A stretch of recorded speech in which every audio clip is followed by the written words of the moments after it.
Well, hello and good evening. Welcome to Foothill College for this pivotal AUDL West matchup between the 4 and 5 San Jose Spiders and the 4 and 5 San Diego Growlers. Hi, folks. Kevin Nana alongside David Pug Anderson, Jesus Avila, our technical director, and Pug. How big is this game? Two teams in a three-way tie for second right now. You saw the promo just there. Each team has won one game against each other. This is the last meeting of the regular season, so the winner gets the all-important tiebreaker. Yeah, the tiebreaker could end up very important. It might not matter at the end, but this is still a must-win game either way because they're fighting for that second place, and you got to almost win out, if not win out. I mean, we'll see what happens, but it's going to be interesting. So San Jose will be pulling. Let's take a look at the starting D-line for the Spiders, starting O-line for San Diego. This is what it looks like. San Jose throwing out the following D-line: Justin Norton, Matt Crawford, Andrew Moore, Brandon Fine, James Yeager. He hasn't played since April 21st against Los Angeles. Thomas Lassiter and Nick Herning. Looks like there might actually be a couple of changes in there. We'll update you as that goes on. And for San Diego, this is what it looks looks like for them, Sean Ham, Michael Tran, Wes Groth, Jake Gutkowski, Tim Okita, Travis Dunn, he's one to really watch out for, 6th in the AUDL in plus minus, and Scott Radlauer, number 94. Yeah, it looks like Yeager may not be starting. We heard he was coming back from injury for this game, but it looks like he might not be on the first D-line. He's normally one of the D-line leaders for the Spiders, though. So it's going to be Aaron Shee who takes his place in lieu of James Yeager, but he is reportedly back and available to play today. All right. So here we go. San Jose will be pulling. The Spiders won here in overtime 18-17, and then the Growlers won at Mission Bay High School in the 6-1-9.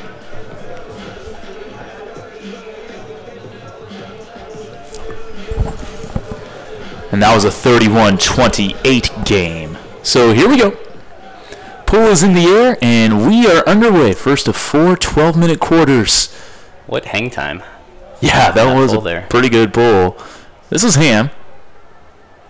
Ooh, good bid there from Moore. Didn't quite get it as Dunn feeds it forward to Radlauer at midfield. Looks like a pretty standard horizontal offense so far from the Growlers. San Diego started the year 4-2, and they have lost 3 straight.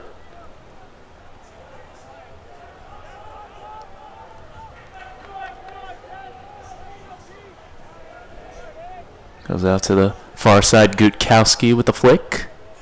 Keeping it on the break side and just kind of waiting for somebody to make a break.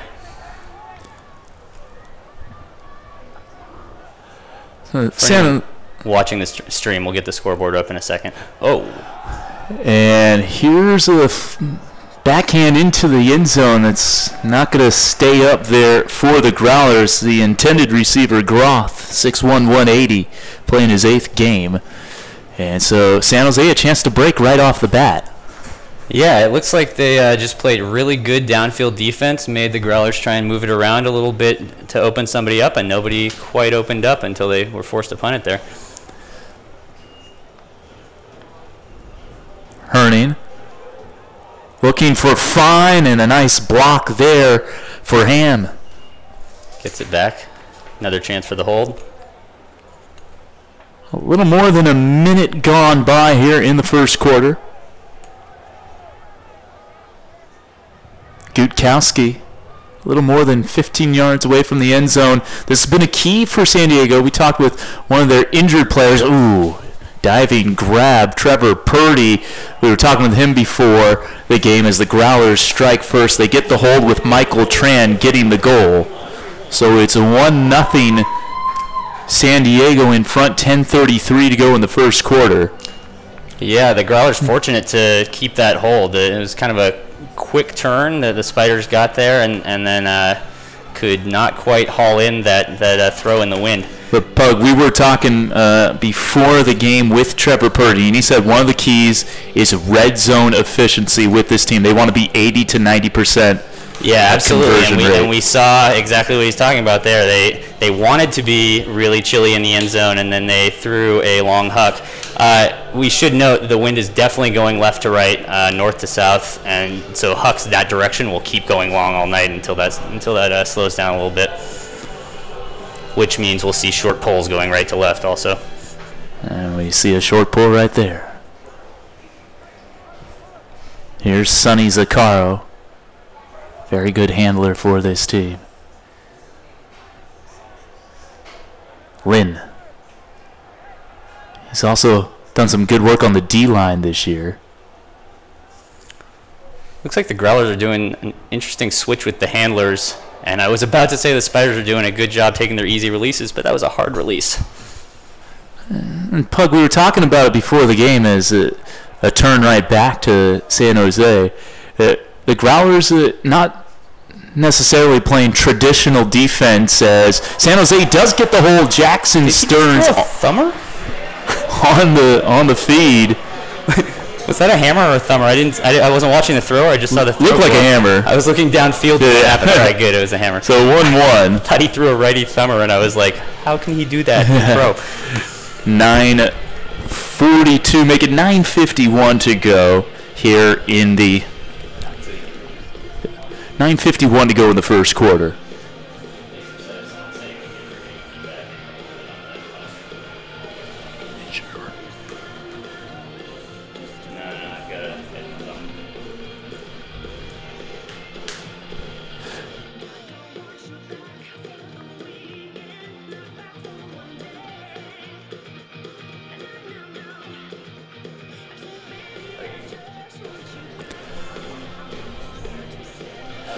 So here's San Jose pulling 1-1.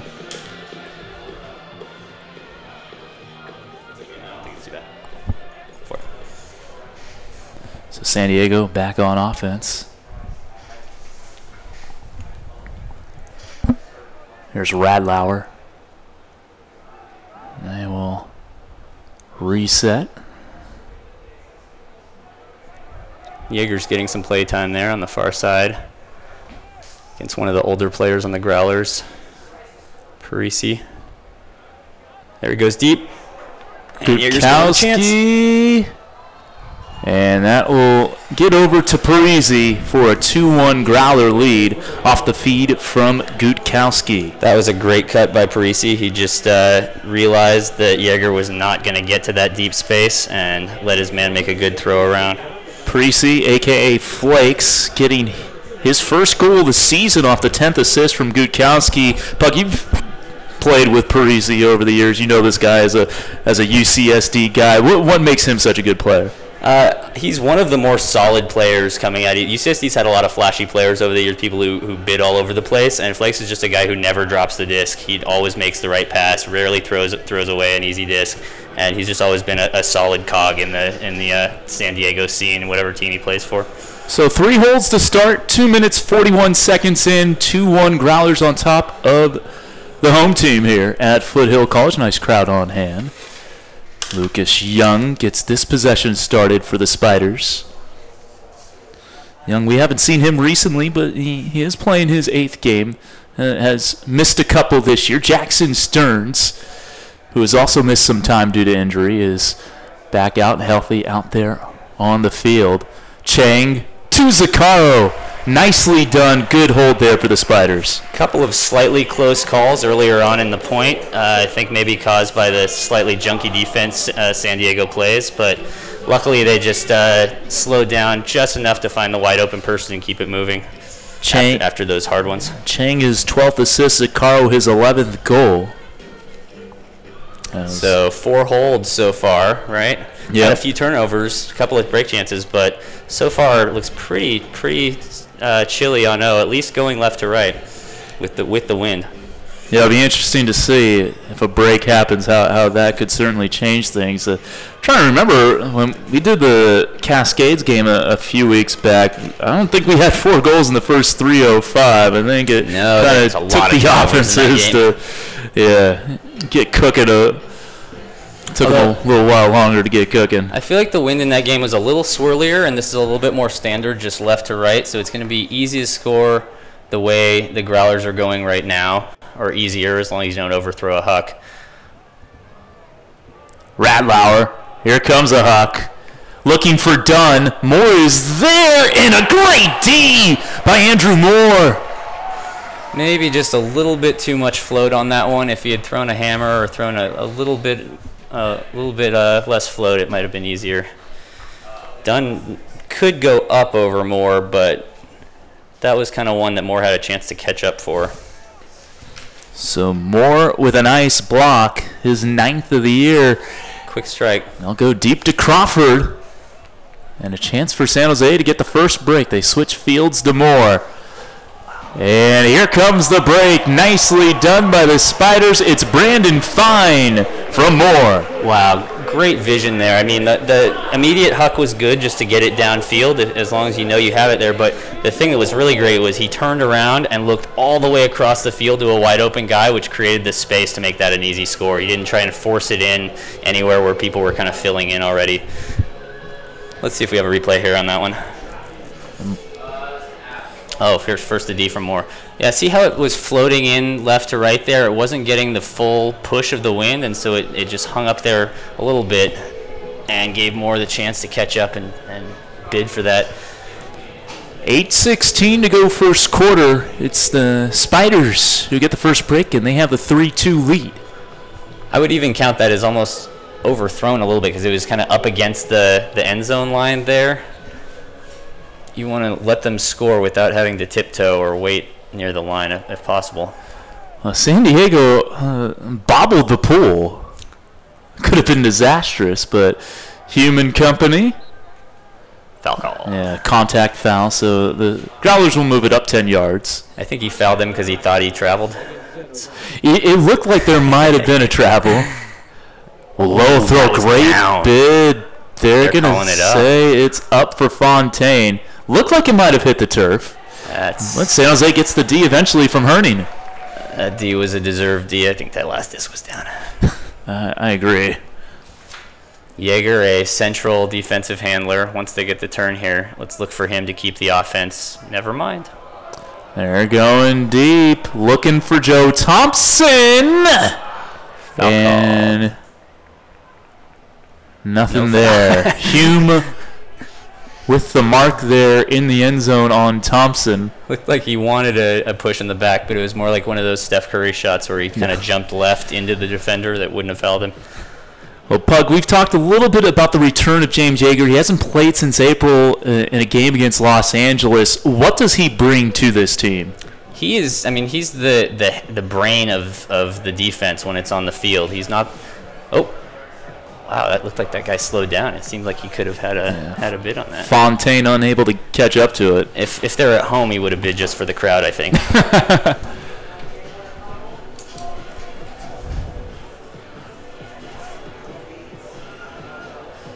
So the Spiders moving around with their handlers again, looking for another break. A number change. You see a number 17 running on the field. That's Brian Roach's jersey, but that's actually Tyler Condit. That's right. Condit traditionally wears 35. He's wearing 17 today. They're very similar body types, so, you know, it's not much difference. Yeah, tall guys. There's Hammer. Hammer finding Thompson, and it's 4-2 Spiders. Another break for San Jose. Wow. I've seen, I think, 3 of those arounds toward us that San Diego has turfed or almost turfed, that they seem to be having some problems with the wind coming against that right there. They're not getting enough float on it, a little too much edge on the disc, and it's kind of causing problems for their offense right now. Even if it's caught, it slows everything down because it has to be a bid. Great job by the Spiders to take advantage. They just needed one turn there and worked it in softly. They didn't try and huck that right away like they did last time. Thompson, his 10th goal off the 3rd assist from Hammer, and Hammer played a huge role these last 2 weeks on playing defense against one of the best players in the AUDL West and Mark Burden of Seattle. Yeah, the Spiders' strategy to throw Andrew Moore and him as a duo against one of the Cascades' best players. Great strategy. Turns out it worked really well, and Burton played some of his worst games by his own word. Yeah, to your point, Pug, his first 6 games of the season, 50 assists, 19 turnovers. In the 2 games against San Jose, 7 assists, 13 turnovers. Wow, and there's another bid. Almost a crash between 2 Spiders, but it was after the bid, no fouls. Ethan Fowlett, the D. Lynn looking deep for Moore. Can't catch up to it. Moore saw it late. He didn't quite get the read on it until it was already a little bit too far past him. Let's see if we get a replay on the D here. Would have been a very tough over-the-shoulder grab. But again, the Fowlett D right there. Just a bad idea by the Growlers thrower there. A little more than midway through the first. 5:24 and counting. That's a trust throw to space on the break side. She was attempting to get the block. Okita. Another big floaty break. Here's Ham. Marked by Fine. That's not a put that's going to work. And Moore is there.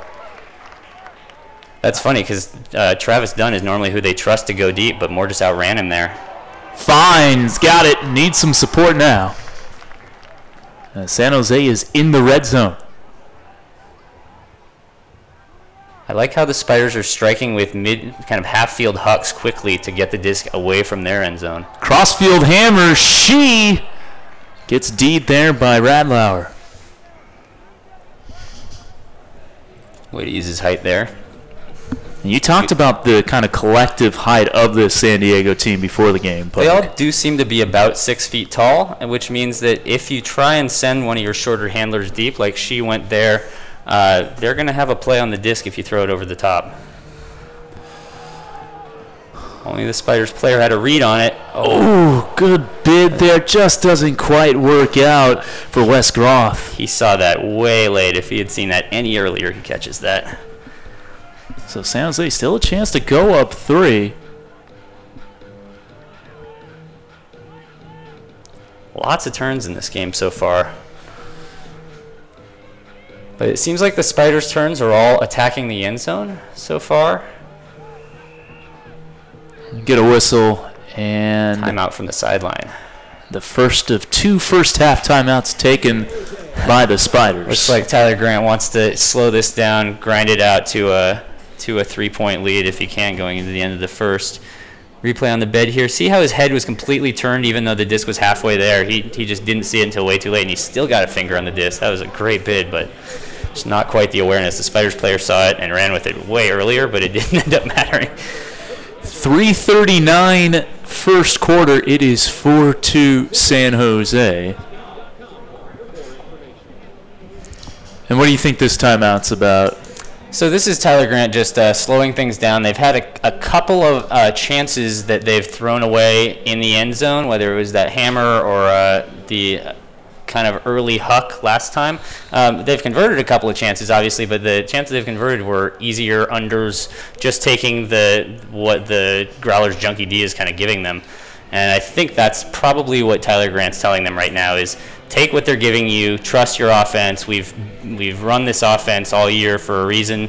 I think they expect to take the easy ones through their handlers, and when they need to get it downfield, they can. But their handlers just know each other really well, right? They should be able to get them going easily. The last couple of games against the Growlers, that Junkie D I think has caused them some problems, but Tyler was telling us before the game how he wanted to adjust their handler's position and their movement for this game, and I think so far it's paying off. I don't see the Growlers defense really hurting them at all. It's just been a couple of throws over the top that hit the ground.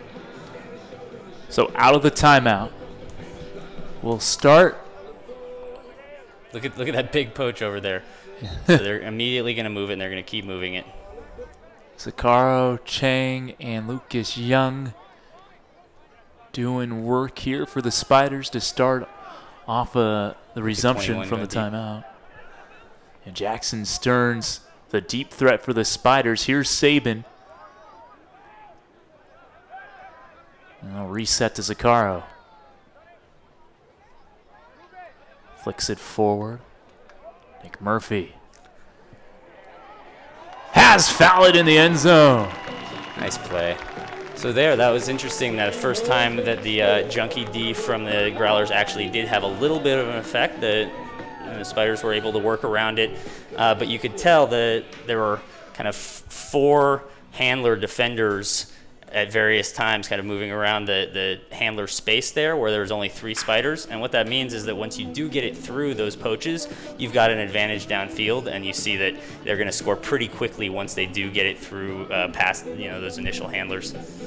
But it took them 5 or 6 throws until they opened up a single under against that junk. So I would say San Diego would call that a pretty successful D off that timeout.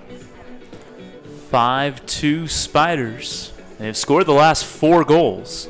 Yeah, unfortunately, it was successful D off of a break chance, not off of a D point that tired out their O-line. Good pull here from the Spiders.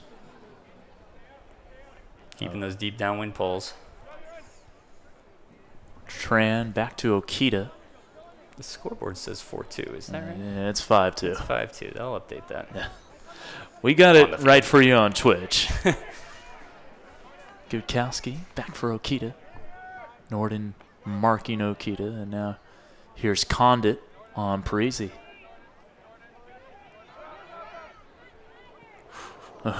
Tran and Okita running into each other.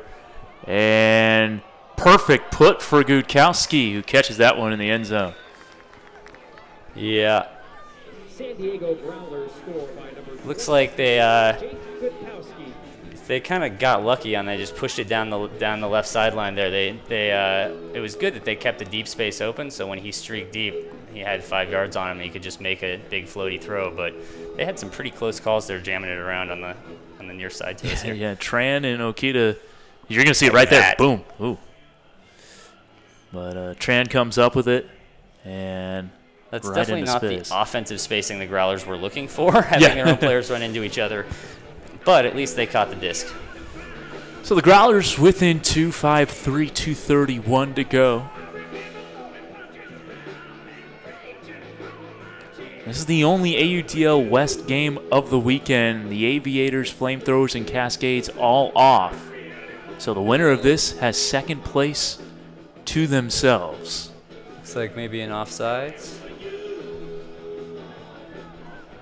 Offsides is the call.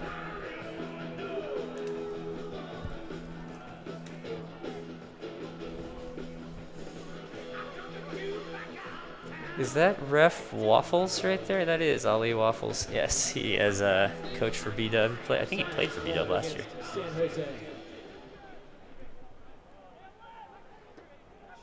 Oh, it was. Whoa. Crap. Excellent saving play. Yeah. See, the thing is, this defense of the Growlers really leaves somebody open all the time, even if it's a backwards or sideways swing. And as long as the Spiders keep taking that, they should be fine. That still pretty much counts. But see, it's almost a 4-man cup. It's a big, which is pretty standard for San Diego teams in general. San Diego's known for four-man zones. It looks like it's broken down to man now on defense. Saban going deep against a shorter defender. Did not see him. Murphy thought about it. He should go anyway now. Nope. There he goes. Nope. Trying to force the backhand there. For excellent Stearns. poach, but they see it and get across.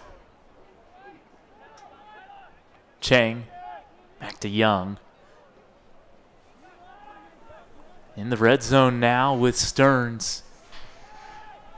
Marked by Slater and finds Murphy. Jackson Stearns to Nick Murphy. A goal and assist in the first quarter for Nick Murphy as he plays just his 4th game of the season.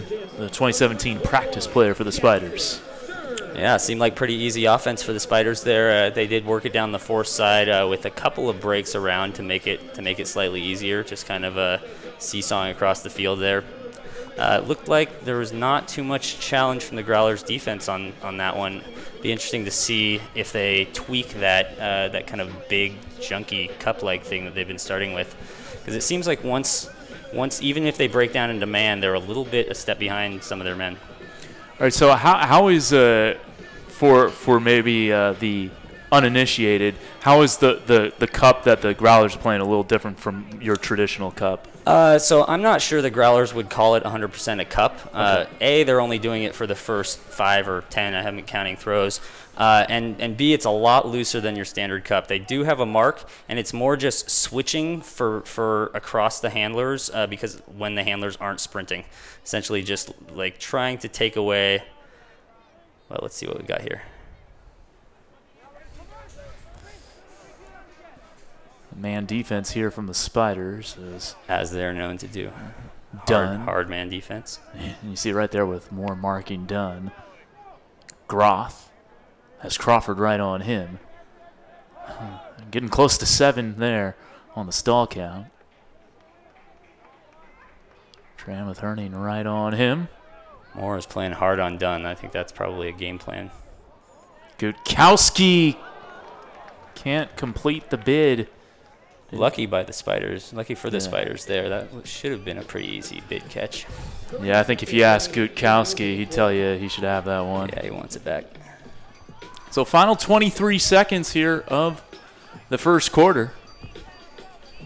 And wouldn't this be big for San Jose? They get the pool to start the second quarter. If they can make this a 4-goal lead, the Hammer too much mustard on it for She. So now 8 seconds left as this one goes deep. looking for Gudkowski, but 3 black jerseys there. They knock it away, and we'll get probably one more throw here in the quarter. And they are probably going to reset this to 2 seconds, because once you get inside 30 seconds in a quarter, then it stops. The clock stops. Yeah, they're going with the slight breeze right now, but I don't know if even Norton can get that to the end zone in one throw. And this would be about a 78-yard huck. Given that they're double teaming him, you'd probably have to throw a hammer or a big backhand around. Let's see. 78-yard hammer would be pretty pretty incredible right Brody here. Smith territory. Yeah. Trick shot video. Get one shot off.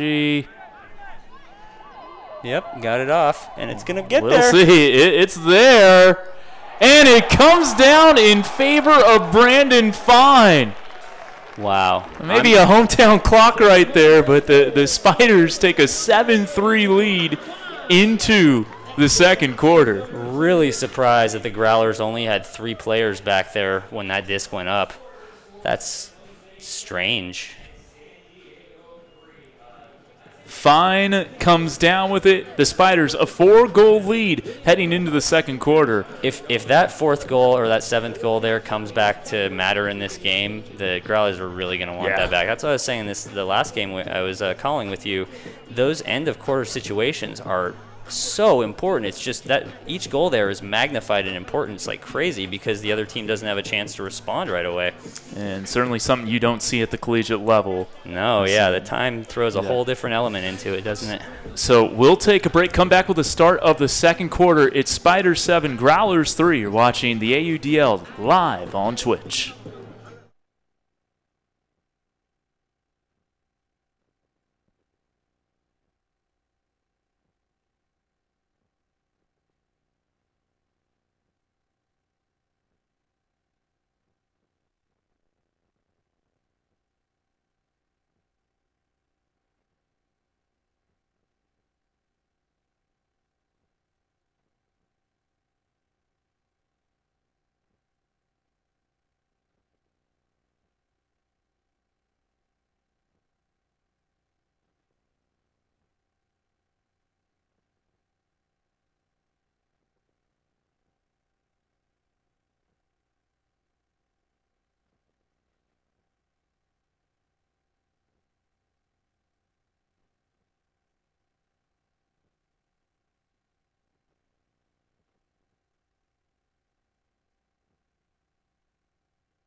Welcome back here to Foothill College as we get ready for the second quarter. A great first quarter for the Spiders. They lead the Growlers in this all-important matchup 7-3. Kevin Down alongside David Pug Anderson. All right, Coach Pug, what did you see in those first 12 minutes? Wow, well, the Spiders jumping out to that 7-3 lead, almost, it feels a little bit like last week where it just happened all of a sudden. Like it was really close, 2-2. Last time it was 2-3. And all of a sudden they were winning 8-3. Now they're up 7-3. It was just a bunch of quick breaks. You know, they get the turn and then score relatively easily off the break. Not a lot of resistance. And a buzzer beater to end the first on a goal from Fine, looking for Lynn, and a great D there by the Growlers. And coming up with that one was Dom Leggio. Great D. I think in a club game he would have called a strip there, but can't rely on the refs to decide that for you. A great opportunity here, looking for Osborne. Marcel Osborne with the bid. He comes up with it. And the Growlers get a break to start the second quarter. Yeah, it looks like they're taking a page out of the Spiders book with the quick strike after the turnover, right? They had was that 2 or 3 throws that they scored with, but they were definitely looking to get halfway up the field with that first throw, and then they are lucky that second throw was caught because it wanted to dive. Josh Cole with the assist, his 7th, and Marcel Osborne his 4th goal. A UC Santa Barbara guy. Speed. Yeah. Well, wheels to catch up with that. Well, that's not how the Spiders wanted to start this quarter. They had a chance to go up 8-3, 2-point swing, as always happens on a break. And really all the momentum in the world to start this second quarter. You get that buzzer beater, you get the pull, you're thinking, all right, we could go up 5, but it's back down to a 3-goal game. And well, we've seen the Spiders get off to really good starts and then be unable to hold on to those leads. They had a 7-3 lead against San Francisco in their first home game against the Flamethrowers. Lost that by 1 goal. Another D for San Diego there. They get the turn and a chance to cut this to 2 right off the bat. Yeah, well, Ultimate is a game of runs. There's no question. It's always been that way. But the question is, how do you react? And get a whistle. They did not want to turn it over this close to their own end zone going upwind, that's for sure. So a pick called on the Growlers. They move it back 10 yards. Cole with it as he flicks it forward. Big break flicks they're throwing. Finds D. Rich there, David Ritchie. And a timeout called by the Growlers. Their first. Felt a stall calling coming there. Yeah, maybe a chance to get your offense back out there. Yep, they probably will. 10:38 to go, second quarter, 7-4. Interesting point you brought up in between quarters, David, is San Diego maybe not known for being the best team with respect to playing in windy conditions. Kind of as a guy who played in San Diego, a UCSD guy yourself, you kind of have experience with that. Yeah. How have you seen him kind of adjust to the wind up here in Los Altos? Well, it looks like the last couple points they've adjusted a little bit better, but you have seen a little bit of imprecision on their throws there. In general, the practice fields at most of the schools in San Diego don't have a lot of wind, and so I know at least during my years we had a reputation for not being the best team in the wind. I don't know if that really applies at this elite level for the most part. These guys are all, great players in wind, out of wind. It doesn't really matter, but there is that couple extra percentage points of chance that it introduces to every throw, like we've seen with those kind of around backhands that have hit the ground coming toward us as San Diego goes upwind. But, we've seen a little bit of the same for the Spiders. They had that last turnover where it was just kind of a lazy backhand and into the wind, and it popped up, and by the time that it came down, there were 8 players around it, and that's not usually going to be good for the offense. Coming back in, long stack. Tran handling. He's got Norden on him. Tran getting it back from Leggio. And the Growlers get another one, as that was scored by Sean Ham. Yeah, that was an ISO play that was set up to make sure that Ham was the one in the end zone cutting. Sean Ham, the 2-year Spider, won an AUDL title with San Jose in 2015, also played with them in 2016. This is his second year with the Growlers, and it's 7-5. Yeah, the Spiders know Ham very, very well from him destroying other teams when he was playing with the Spiders. He's just one of those players that is always in the right place. He knows where the right place will be before it develops, and he gets to that spot early. He knows, and it's not just about the space, it's really about what his defender is doing right there. He just caught his defender glancing somewhere else, and that was the time that he used to make that cut for the score. The Spiders, 2-time AUDL champs, won it their first 2 years, got to the playoffs last year, looking for their 4th playoff appearance in 5 seasons here in 2018, and a win here would really help their cause in achieving that goal. Winner gets second place all to itself for the weekend. Spiders just working it easy. Oh, there's the breakthrough. Let's see if they try and attack that or if they let them catch up. Nope, still attacking. Murphy. Sabin to foul it. Takes the easy. Nice flick to Stearns. Fake to Scuber. Now for Young. Did he catch it in the end zone? Yes. Lucas Young off the feed from Jackson Stearns. And the Spiders get a key hold. Great decision from Jackson Stearns there. He had at least 3 bad throws that he could have thrown before he waited to throw that. He waited for Young to make that really hard cut. It took a few seconds for that space to open up because there were already players there, and those bad throws were to those players vacating that space. It was great that he waited for that to open up and just get an easy backhand there. Easy, even if it's a lefty backhand. For Stearns, his second assist, and it's 8-5 San Jose. Yeah, I think we might see this evening breaks come in twos because of the upwind, downwind. It looks like the wind may be dying a little bit here, but it looked like it was a lot easier for the Spiders to move the disc going left to right. There were, their turnover, the previous point going upwind was specifically because of the wind. Yeah, the flagpole behind the south end zone not really moving right now. But the American flag is. Yeah. So it's still going that way. I think it's affecting a little bit. Gutkowski gets it over to Parisi. Crawford marking him. About 2.5 gone by second quarter. It was 7-3 Spiders after 1. A couple of breaks for the Growlers to start the second, then a hold for the Spiders to get us to where we're at right now. Dunn. Here's Tran. Herning in his grill.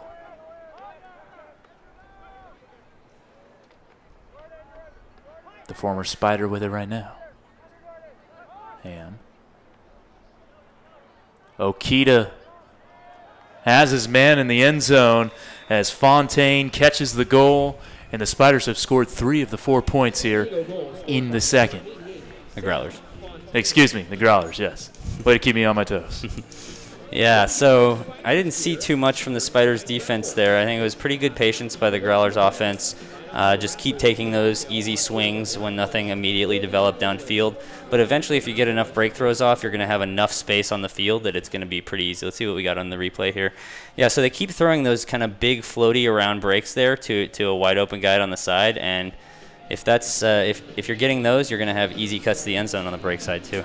8:56 to go first half. 8-6. That was actually a more difficult break than he really had to throw because he decided to throw it around. He could have thrown an inside backhand there probably. This one's going to go about the length of the field. Just about. You can see the wind did not affect that at all, so it might be dying here with sunset. Lynn.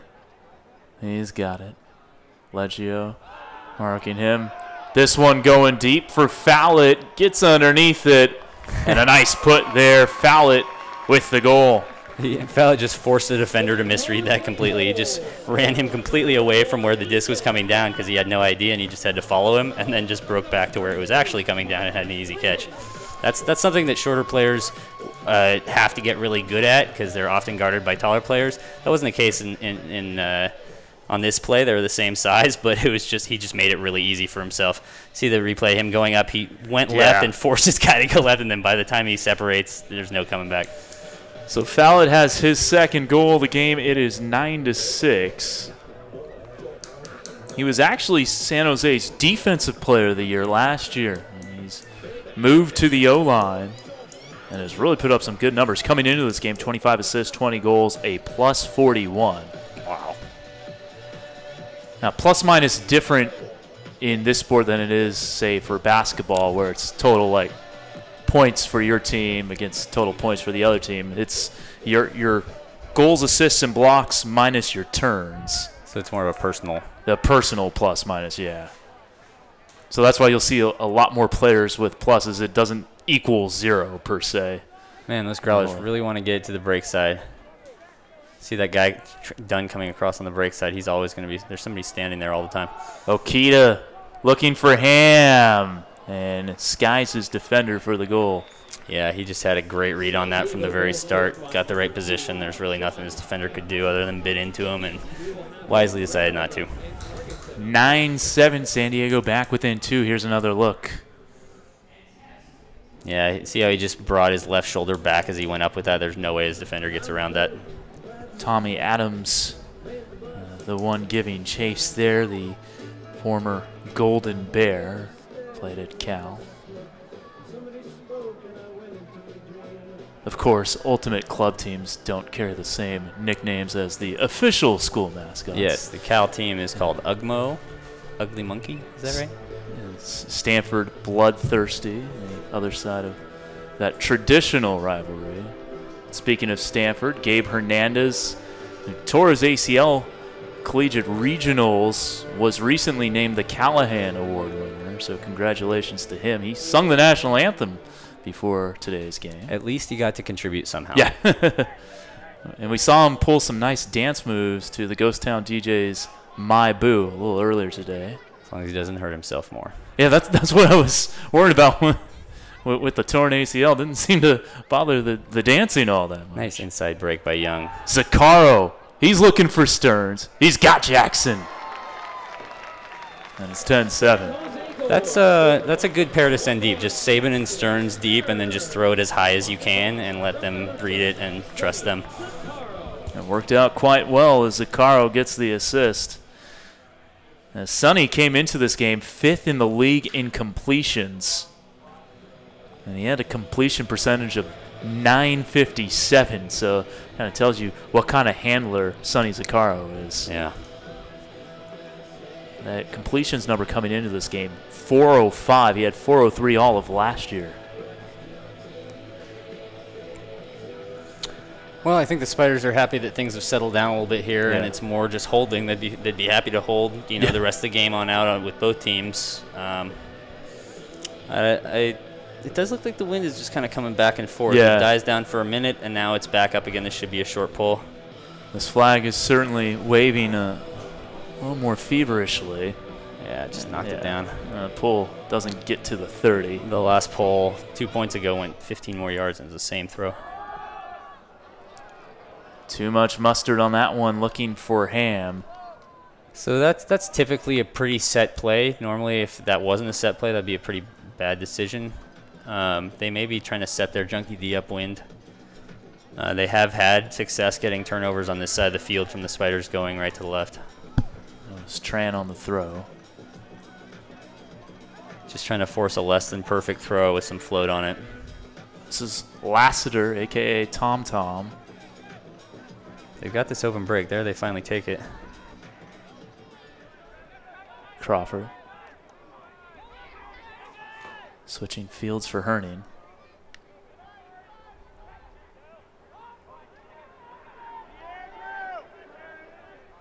Get some yardage there to Moore. They're being just patient enough to wait for that break to open up again and again and just going back to it to reset, which is fine. Norden. Sees someone. Has Fine, and there's Moore. And he catches it in the end zone. Really nice that Fine put a little bit of float on that. You see how it kind of popped up a little bit. He wanted to make sure that the receiver wouldn't have to bid for it. Yeah, it looked like 50-50 whether or not Moore would have to bid for it there for a while, but he was able to stay on his feet. It was definitely easier for him to catch that than the Growlers, who had a similar play going into that end zone and had to bid completely because that player threw it much more laser. He put a little inside-out float on it to let the wind catch it for a second. There's the replay. So 11-7, the Spiders get a break and get back to that end of quarter edge of 4. So both teams with 4 goals in the second. We've played 5-16 in this period. Yeah, that upwind break is a rare one tonight so far. I bet the Spiders are feeling pretty high off that because this is another great break opportunity. Like I said, breaks can come in twos, especially if the first one comes upwind. It's a lot easier to get the second one. So the Growlers will center the disc as the pull goes out of play.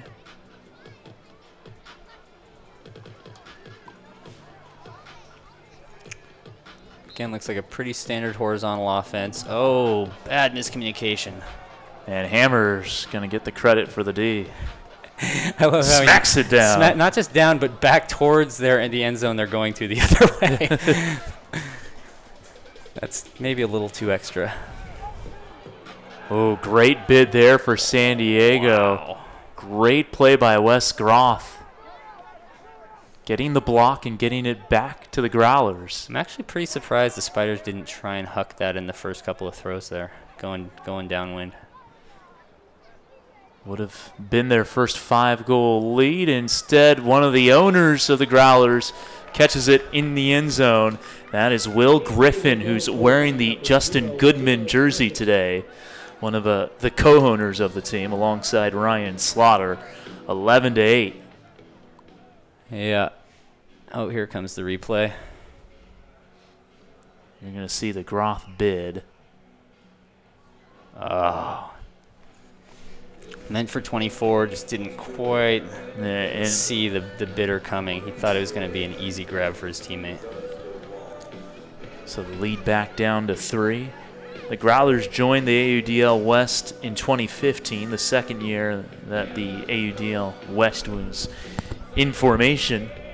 They play at Mission Bay High. And they have a key absence this weekend. Steven Milardovich did not make the trip. A defender does have 17 assists, a plus 24.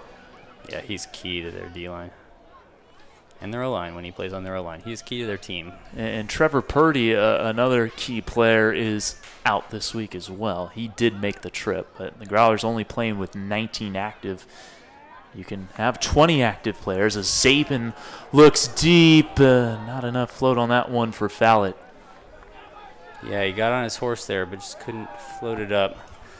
I think if he had it back, he'd wish he had thrown kind of an inside-out backhand there to get a little bit of wind under it, like that last pass the Spiders scored on. A chance for the Growlers to get back within 2. I've been wondering how they've been getting all those breaks off, and it's because of that lefty handler there getting those big around lefty flicks that there's really nothing a defender can stop if you're left-handed in throwing those.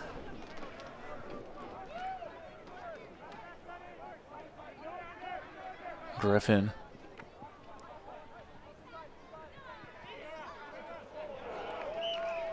Aiden Hall got fouled by Zaccaro. Contact foul against the Spiders. So 10 yards forward for the Growlers. Aiden Hall, another one of the 4 Santa Barbara guys they brought up. Ooh. Griffin. Just enough. Nice disc there for Marcel Osborne. So once they got the disc up past half field there, it looks like the Growlers switched to a vertical stack, which is something a lot of teams who normally run a horizontal stack will do when they get near the end zone. The spacing just ends up being a lot better. You could see there everybody could stick to the far break side, and it allowed them to first work the handler movement to see what was going to happen, and then once he went up line and got it, it's an easy break across the field for the score for pretty much any cutter in the stack. If they hadn't got it up line there and they would have taken a round dump, then they have someone coming off the front of the stack there to the break side, and then they're looking to score in the other corner. So that's really hard to defend as a defense if you have that much space there, and there's it's a high percentage couple of throws, especially if you have trust between the thrower there. So it's 11-9. 4:36 to go second quarter. Here's the Growler pool. And we'll start in the hands of surefire Sonny Zaccaro.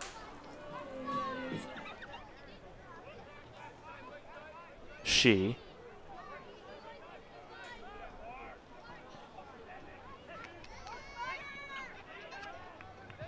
Lynn resetting to Chang. There'll be a contact foul there. It's going on Will Turner. Contact foul against San Diego. Gives him a little smile. He knows he was throwing an and one there.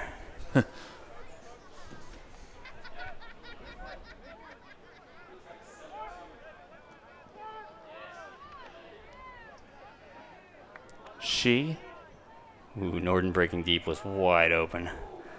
Instead, it goes to Chang. Crawford for Zaccaro. Great throw to space. Spiders hold as Zaccaro gets the goal. That was really good patience by the Spiders. They had multiple shots that they could have taken, that a lot of teams would have taken, that they holstered until they got a big open break. So San Jose bumps its lead back up to 3. We are under 4 minutes to go, second quarter. Let's see the replay there. So they got the swing off, got the break swing off, and then the big open space throw. Crawford, the assist, he came into this game with 13 assists, completing 91% of his throws. Very reliable. And a nice hold there for San Jose. Looks like Jaeger's on San Jose's D-line again. Coming off that injury, I don't know how much he'll be bidding or how hard he'll be running. He'll probably play a handler. He's normally a really strong handler defender, positioning-wise. Tran will kick this point off for San Diego. He goes to Fontaine. Sam Fontaine, a UNC Asheville grad. Used to play for the Charlotte Express, a team that has since gone defunct. And they just keep throwing those big floaty breaks there. If the Spiders find a way to clamp down on that, I think they could really stop this defense. What defense? Oh, man, what a mark. Number 5. Block on the mark for Crawford, who trying to bookend the point, but the throw getting away from him there. Jaeger threw it before he turned his head. He wants that back. Look at the sand block.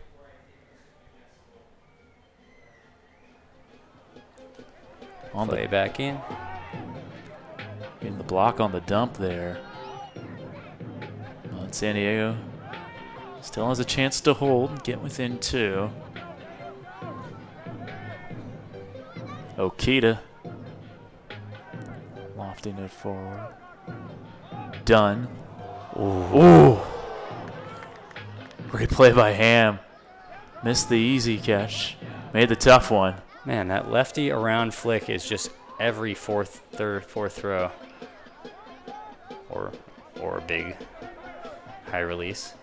They really want to keep it on this side of the field so that they have more space for the field to throw with that flick force. Yeah, he's going to throw that every time if he doesn't have something obvious on the open side. Another one of those around flicks you were talking about. Gets it back from Tran.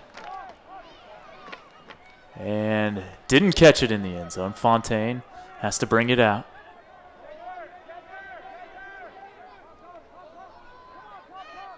Jaeger looks a little tired. Asking the defender to drop. Yeah. Goes to Mark Fontaine instead. Who's still running? Moore's still running. Yeah, Morse. Not sure he ever runs out of gas. Fontaine to Ham. And a hard-earned hold for San Diego. Jaeger walking off, not happy with himself either. Not happy with his injury, or maybe he's just a little out of shape from not being able to play for a few weeks. Yeah, again, he hasn't played in about a month and a half. Yeah.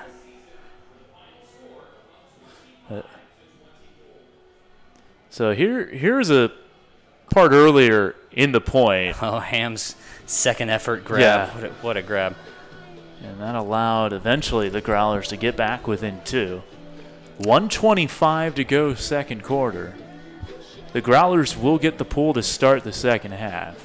Yeah, I mean, the Spiders still have to be pretty happy to be up 2 breaks right now, given the little mini run the Growlers went on before they kind of righted the ship. As long as they go into half up 3, I think they'd be really, really pleased with the first half. Yeah, they would take that.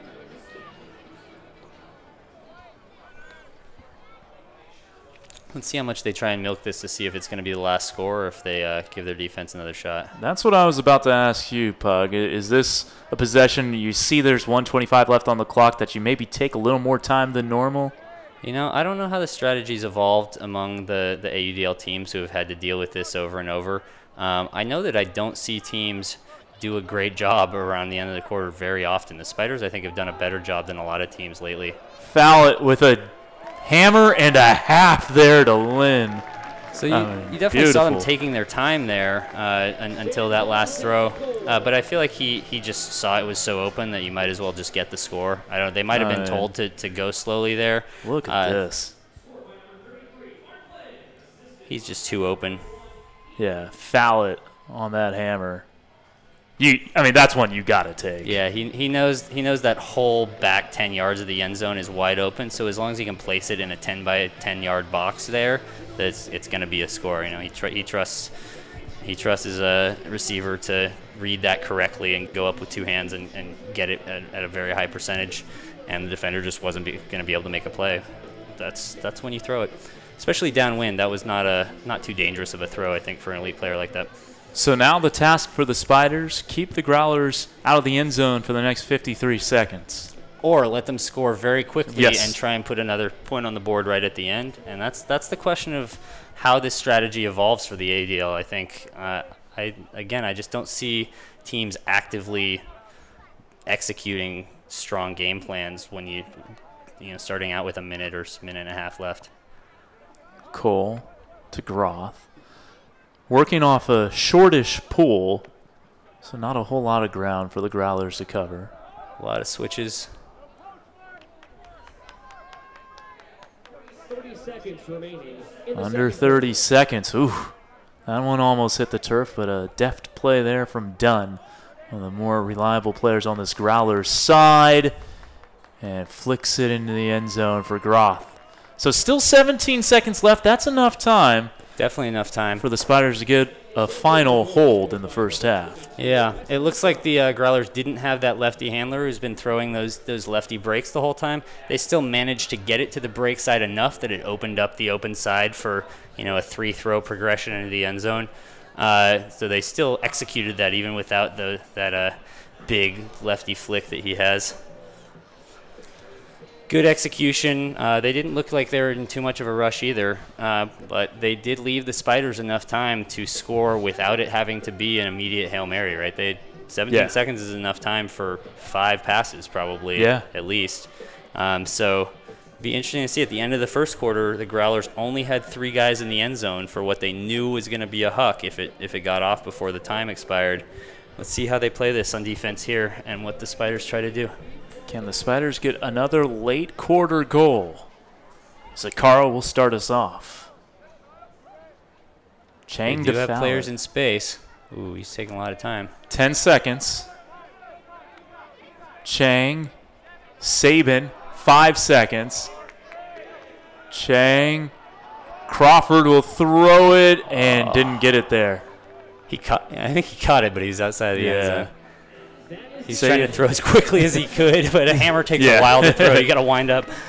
Sabin got it at about the 11-yard line, and so whether he caught it or not is a moot point. As we go to halftime, 13-11. We'll take a break, come back with the second half on the other side. You're watching the San Jose Spiders and the San Diego Growlers in AUDL West action live on Twitch.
right through, and there it is. They read it. Laviolette can see him from a mile away. Dishes it deep to Bray. Mitch is also running it down. I think it's to Mitch, baby. It's Mitch. A huge play.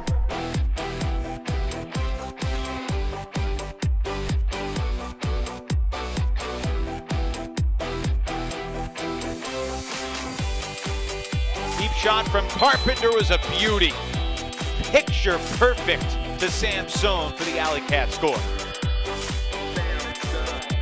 Watch the way he shapes this throw as he releases.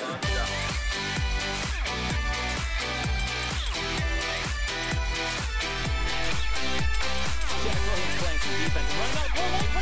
Oh my goodness!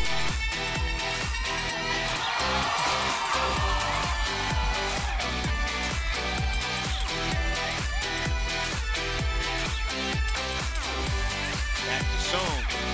Deep shot. Looking to the end zone. High up in the air goes Gross. His leaping ability on display as the Alley Cats strike quickly.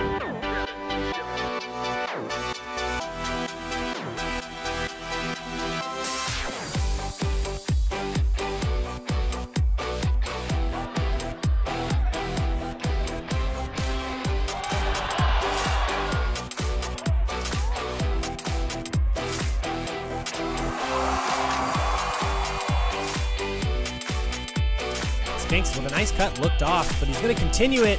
And then another incredible layout deep from defense.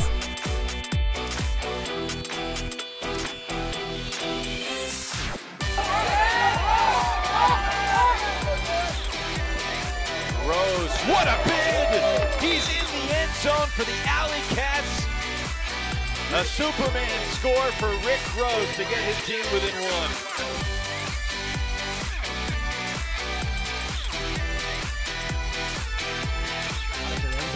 Nice long one, but Rude unbelievably break back and trying to get out of the end zone right now. Nice long one, but Rude unbelievable.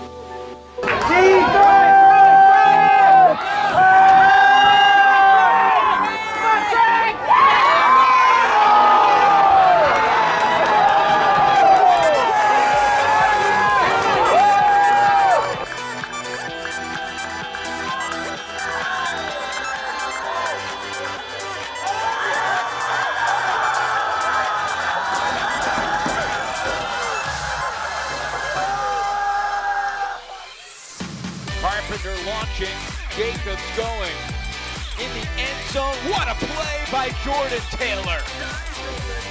Rising up for the wind chill defense and denying the Indy score.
Harris gets the bobble.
About to begin here at Foothill College, the home of the San Jose Spiders. Through 24 minutes, they lead the San Diego Growlers 13-11. Kevin Dana alongside David Pug Anderson. Pug, what did you see from the first 24 minutes of action?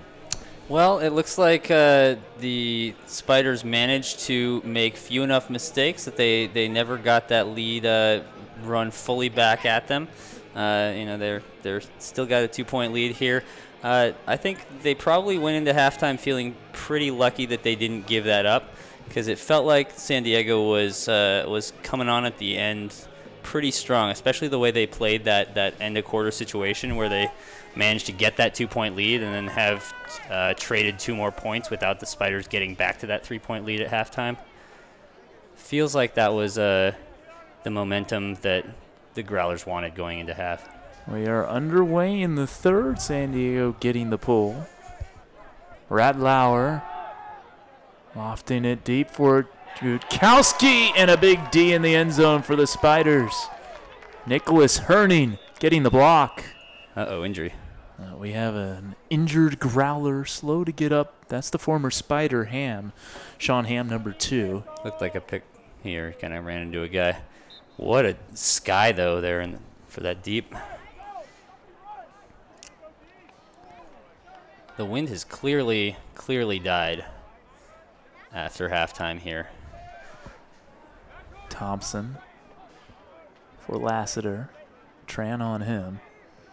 Expect that upwind, downwind strategy to not really matter anymore.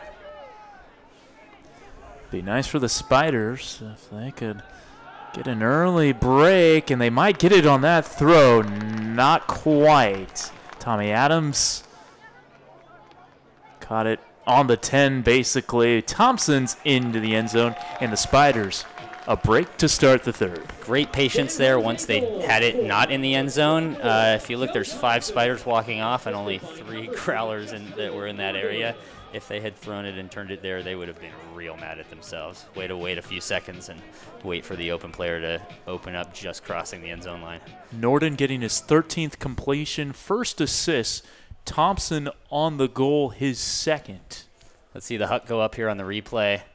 Just too much air under that. He's got about 6 inches on him. The defender's got about 6 inches on the offensive player there, so anything up in the air was a pretty bad idea. He should have found a way to throw that to space and let the offensive player run to it so that the defensive player could never get up. Well, what was that defender's name? That was Herning with the D. Herning.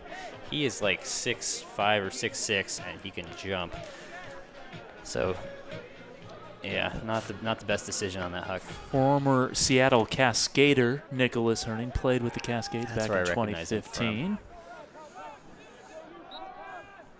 Also plays for Stanford Bloodthirsty. That makes sense. Looks like a smart player.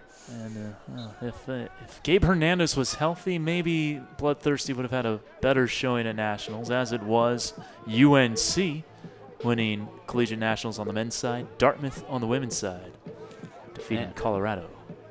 Lots of breaks here. This is just what San Diego wants in terms of their offense.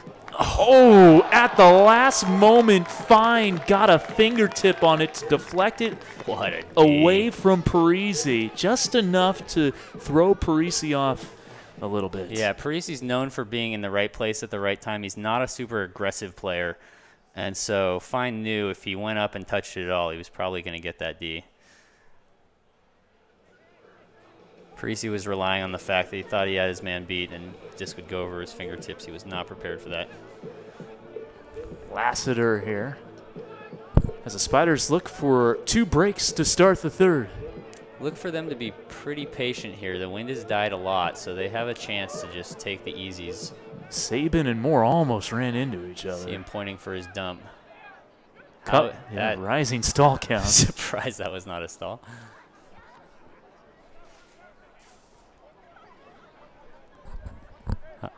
All right, big swing across the field.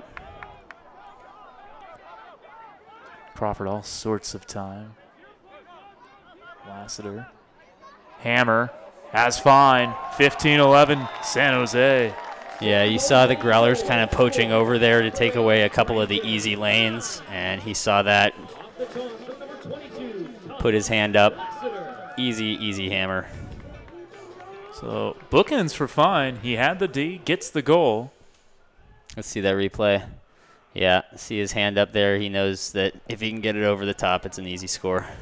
He did throw it pretty hard. Maybe he could have floated that a little bit, but he definitely wanted to make sure that the defensive player didn't have any chance to catch up. Probably a smart play there.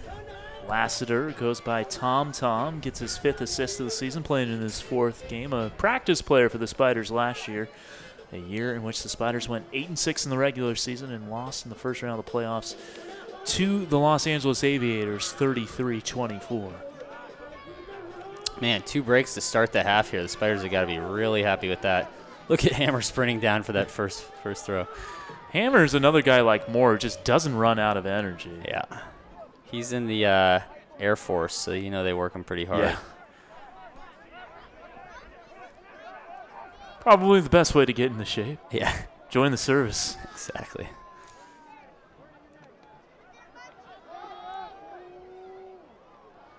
Too much on the put there, looking for Okita. Was Wes Groth, excuse me. You see Okita does not have much of a height advantage on anyone, so he knew he had to throw it out in front and let him run to it. Unfortunately, he just put it too far for him. Hammer really wanted that to be a floaty disc so he could jump for it.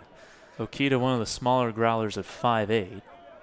And Hammer's only 5'9 or 5'10", but he loves to jump. Yeah, listed at 5'9". Is Hammer. UT Dallas guy. Part of the Roughnecks organization in previous years.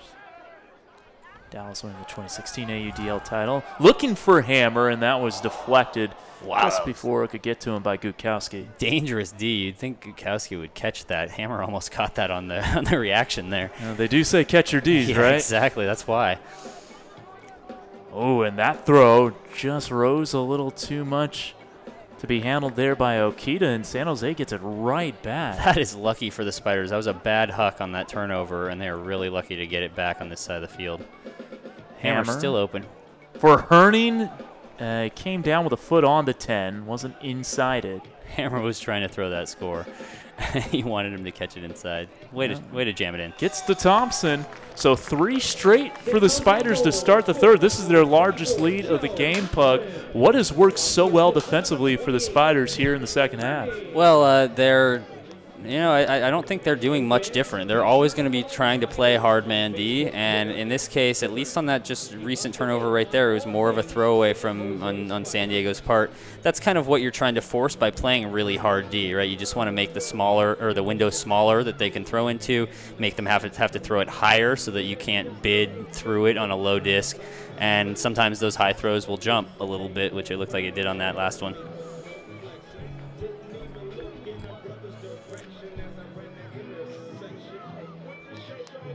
Yeah, so the Spiders are just taking advantage of the opportunities that the Growlers are giving them at the moment. You know, they've had one turn here for, 3 points in a row.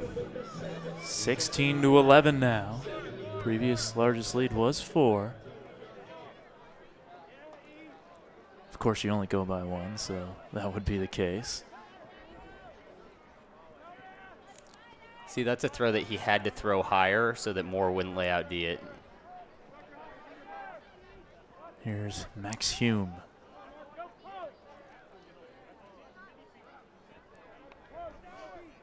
Good movement from the Growlers.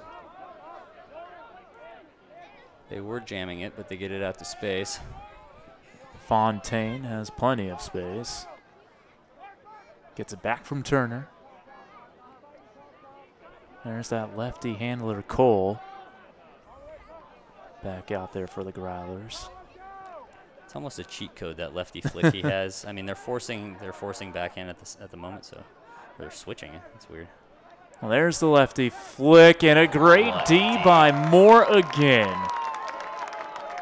Some 3 weeks he's had, huh? Yeah, he loves those. Here comes the replay. He knows where this cut is coming as it comes.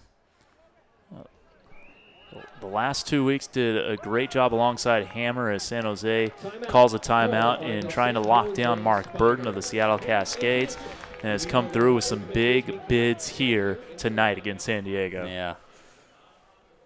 It looks like he actually wasn't baiting that. He just reacted really well. Looking at the replay here, he just cut the inside. Just took a much better line, and the offensive player didn't block him out on that line. And he was trying to get further into the end zone rather than just catch the disc. Well, in a sport in which you usually see teams get to the low 20s or so, for San Diego to have not scored basically in the first half of the third quarter, certainly not a good sign for the Growlers. What do they need to do differently?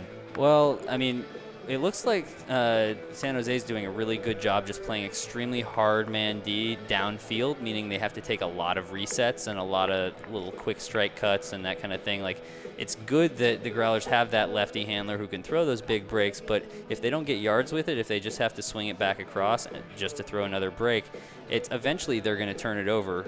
These are all extremely good players, but the more throws you have to throw against hard defense, eventually you're going to get a turnover, and I think it's just the Spiders' persistence right now that's really paying off.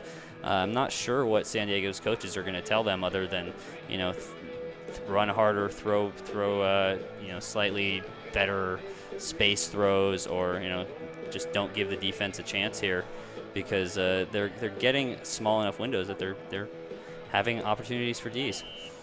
And the Spiders with an opportunity for 4 straight breaks to start the 3rd quarter. Saban under, wide open.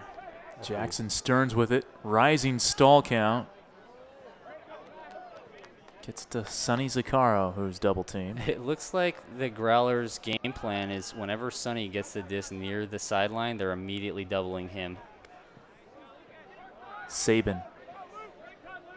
Very nice deep threat for the Spiders is Chang. The handler getting it to Murphy. Looking for Stearns. Battling with Dunn, and a good D by Travis Dunn. That's a trust throw. He thinks that Stearns is going to be able to keep that space, and Dunn's just extremely good in the air. They're about the same size. Dunn, the O cutter, 9th in the AUDL in assists. Also 6th in plus minus.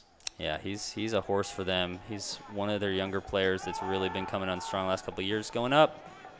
Wow. Oh, great grab there. And it's going to set up a throw for Osborne. Indeed, right back. Ethan Fallett with the play. Has amazing timing, doesn't he? He does.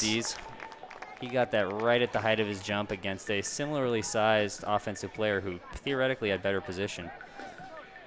Well, this low-scoring quarter certainly working in the favor of San Jose. It's 3-0 this quarter, and we've played more than 7 minutes. San Jose is happy to have turnovers keep going back and forth as long as they're pulling the disc, and these are D lines for them rather than O lines. Saban with the back end. Here's Jackson Stearns. Saban going deep. He knows he has a matchup. And that's going to stay up. Good float on that one for Saban from Stearns. And the Spiders up 6. That's a really high percentage throw because, A, his defender was tired. He wasn't running with him, before the throw went up really hard. But, B, he threw it high enough and flat enough that, Saban could use the extra couple of inches he has. Even if the defender was running really hard and caught up, he still probably would have got that disc. Excellent floaty throw, and clearly the wind is no longer having any effect because in the first quarter that throw would have gone towards the back of the end zone, maybe out the back. I think it was similar to a couple of throws that we saw in the first quarter that were near the back of the end zone. So without the wind, it just floats so beautifully, isn't it? Spiders by 6. Yeah, that American flag not moving at all right now. Yeah. I don't think any of the second half has had any wind affect anything. For the most part. Any turns we had been more just hard D, I think. Forcing small window throws. Well, the Growlers have to get something going offensively.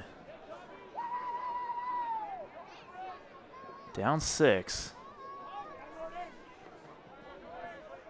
Parisi flicking it forward to Ham. He appears to be fine. Kind of got shaken up earlier this quarter. Hit by a hammer coming around. You gotta love Hammer. The headband and everything, the gloves. He just loves bidding, which makes the game fun to watch. Turner, nice fake. Stall count's rising, and Herning there with a D. That is some handler D right there. Being quick enough to recognize that going up. So many of those throws just go over someone's shoulder. And again, the stakes of this game very high. These teams 1-1 against each other last meeting of the regular season, so winner gets the tiebreaker. Yeah. And right now, San Jose in a great position to own the season tiebreaker on the Growlers. Yeah, if they both end up 8-6, that could be the key to making the playoffs. Herning for Hammer. Nice grab. And scoobers it into the end zone for Norden. Oh, that was an absolutely beautiful play from Hammer. I was wondering whether he was going to do a high release flick or a high release backhand. It was clear he was going to go over the defender somehow because his receiver had an open space there in the end zone, but he chose the scoober, which is probably one of the more beautiful throws. Scoobers and hammers come out very similarly, and they are both very beautiful.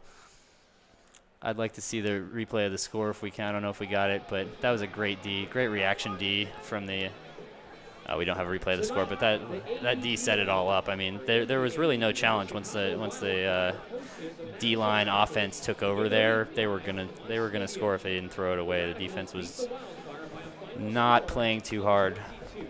It's really tough when you're an O-line and you're down a few scores. When you turn it over again, you know that you just dug yourself an even deeper hole, and unless you're really willing to dig deep and get a layout D to get it back, a lot of times D-lines will just sit there and dink and dunk it around until somebody goes deep. It's even worse when they just go deep right away and right off that turn.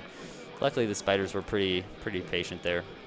Luckily for them. A Spiders team, as we take a closer look at their huddle, that is looking for their 3rd straight win. San Diego trying to stop a 3-game losing skid. San Diego started the season 4-2, and a couple of weeks ago, before the first Cascades game, Pug, that you and I did, we talked with Tyler Grant. They were 2-5 at that point, and he was saying we got to go 9-5 to make the playoffs. Now, if they win this game, they give themselves some wiggle room, and potentially probably 8-6. Probably could get them in. I mean, it depends on who how the flamethrowers do, too. Obviously, you'd rather just win them all. Yeah, no question. But you certainly continue to control your own destiny if you win this game. Sure. Yeah, Don't have to rely on anyone else. They're definitely going to make it if they win out, and they're going on a run here. And they have a huge game next Saturday at San Francisco at Laney College, which is in Oakland, but it's going to be San Francisco Flamethrowers, and that will be a good one. And that's one where if they want to control the tiebreaker with San Francisco, they need to win by 4, because right now they are -3 in goal differential. Yeah, that's a tough place to be in. Well, you know, you don't just have to win; you have to win by a lot. Yeah, especially with timed quarters. It could get interesting for them. Well, here comes the pull from Fine. Down on the sideline, the players are making fun of Hammer Scuba there by reenacting it. And Hammer was reenacting it with Gabe Hernandez, the Callahan winner. Wes Groff. Well, at first you need a hold if you're San Diego, and they haven't had any of those in the 3rd quarter. Yeah, that 1 turn per offensive possession has been enough for the Spiders to really the O productivity, that percentage is not going to be something they want to look at. Wow, they had Travis Dunn going deep against Saban and declined to take it. They fear Saban. He's a big guy and fast. Kowski getting it off to Leggio. He goes deep and has Groff. Nice throw. 18-12. There's the hold for the Growlers, and now they need some breaks. Good patience by the Growlers to wait for the Huck that they had a better matchup on. If they had taken that one against Saban, it looked like a D to me. But, yeah, he had about 6 yards on him, and crucially the defender didn't really have the height to come and catch up with that and try and make a play on it. 52nd game in Growlers franchise history. They're 20-31 all-time, 3-7 against the Spiders. San Jose's been around a year longer. They have more playoff games. San Diego yet to make the playoffs, but they come close a couple of years in 2015 and 2017. Yeah, it's amazing the parity we've seen in the early years of the ADL, especially in the West. This year, you know, San Diego may be on a 3-game losing streak, but all their games have been really close. Very close. And they're coming off a heartbreaking loss, overtime loss at home to San Francisco. A bid in the end zone to beat the overtime buzzer from Greg Cohen on a deflected disc gave the Flamethrowers a 25-24 win. We were talking with Trevor Purdy before the game today, an injured Growler, and he said, well, I think we've done a good job of focusing on this week and kind of putting that one behind us. That said, they have their work cut out for them here at the end of the 3rd and the 4th quarter. Yeah, I think they might have some new issues to talk about after this game.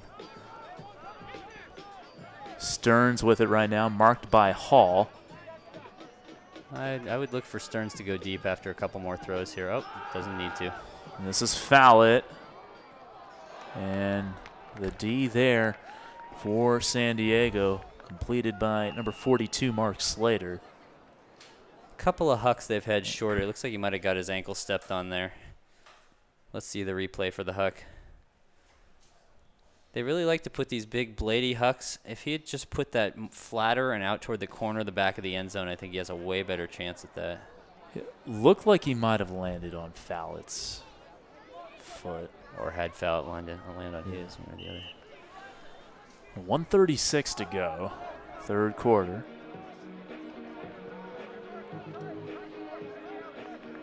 We have seen breaks come in bunches in this game. It is a game of runs.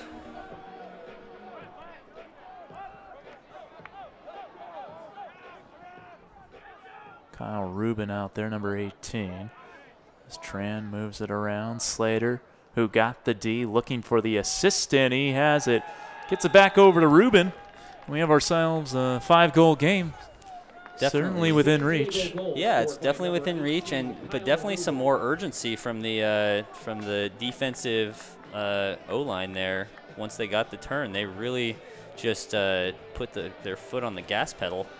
It took 3 upfield throws, a couple of swings around, and scoring on the break side. That was just what they wanted to see. They got the hold, they got the break.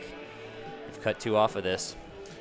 Rubin, another one of those Santa Barbara guys for the Growlers, getting his 4th goal of the season, playing in his 10th game, so he's played all games this year.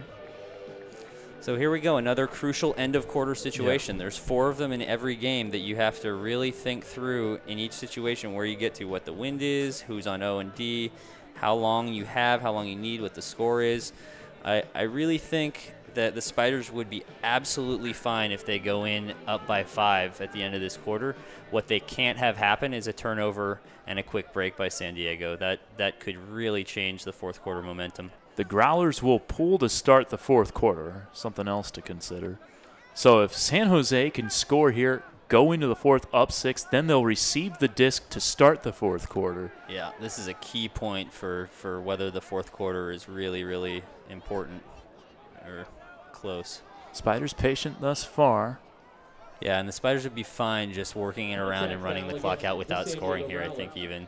They're going to try to score before the quarter ends, but they're definitely going to try and make sure they don't turn it over before the quarter ends.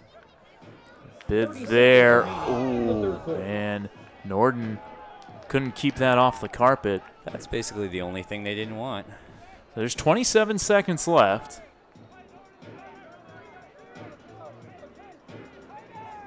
Yeah, they look pretty disorganized on defense for the moment. I think the Growlers are going to have a good shot at the end zone here with 14-10.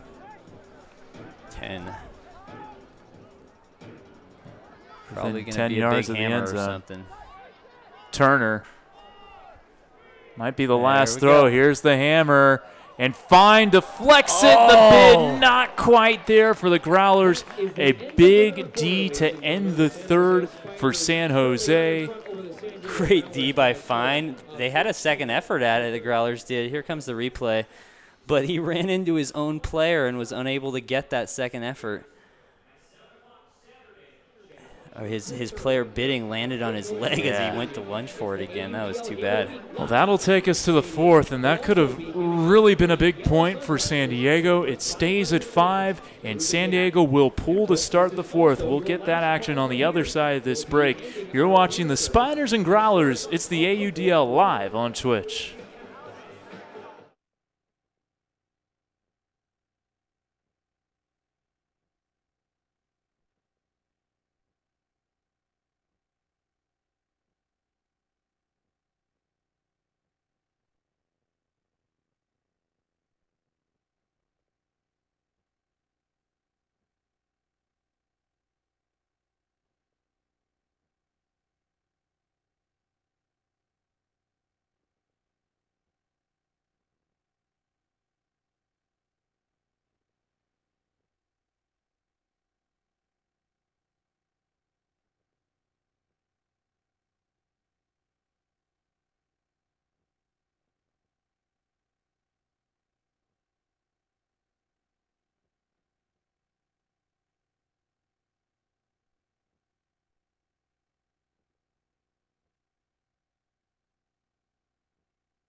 Fourth quarter about to begin here.